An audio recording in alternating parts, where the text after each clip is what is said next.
Pilit nang simulan sa Hulyo ang Bigas 29 program na layong magbenta ng murang bigas. Pero kung sino-sino lamang ang maaaring bumili, alamin sa pagsaksi ni Bernadette Reyes.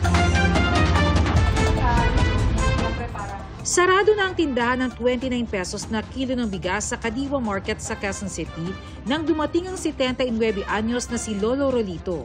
Nagtaksi pa naman siya para lang mahabol ito sa paniwalang mababawi ang pamasahe sa matitipid sa bigas na abot 50 pesos kada kilo sa palengke.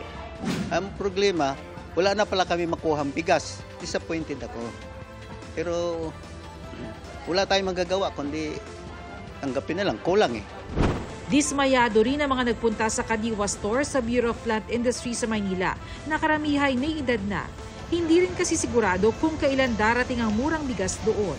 Anong gagawin namin dyan sa gulay kung wala namang bigas? Sabi, isadya namin dito talaga yung bigas kasi murang halaga po. Limitado pa rin kasi ang supply ng murang bigas. Pero sa Hulyo, target ng ilunsad ang Bigas 29 program. Inaprubahan na kasi ng National Food Authority Council ang pagbibenta ng aging o nalulumang buffer stock na bigas ng NFA basta maayos pa ang kondisyon at pwede pang kainin. Yung aging rice natin, 3 months for rice and 6 months for palay, ini-ensure ng ating kagawaran na maganda yung quality nito kung ibebenta. Ito yung 29 pesos na bigas na mabibili dito sa Kadiwa Market. Ang bawat pack naglalaman ng 3 kilo. Pero sa sandaling ma-roll out na ang Bigas 29 program, ang magiging alokasyon 10 kilo kada household kada buwan. Pero nauuntian si Annabel sa limitasyong yan. Pabalik-balik nga siya sa pila para makabili ng mas maraming murang bigas. Madami kami. 6 kami. Mura dito. Kaya dito na ako pabalik-balik. Sinasabihan na po namin na ganun na wag nang bumalik kasi yung iba din na nakakabili. Na mamukha naman din po. Saka yung sa ID. Para-paras lang din po.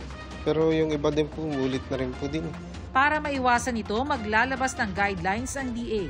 Ililimita rin ito sa mga miyembro ng 4Ps, senior citizens, PWD at mga solo parent. Yung purpose and intent nitong Bigas 29 program ay para sa mga vulnerable sectors. So una, mga may hirap. Para sa GMA Integrated News, Bernadette Reyes ang inyong saksi.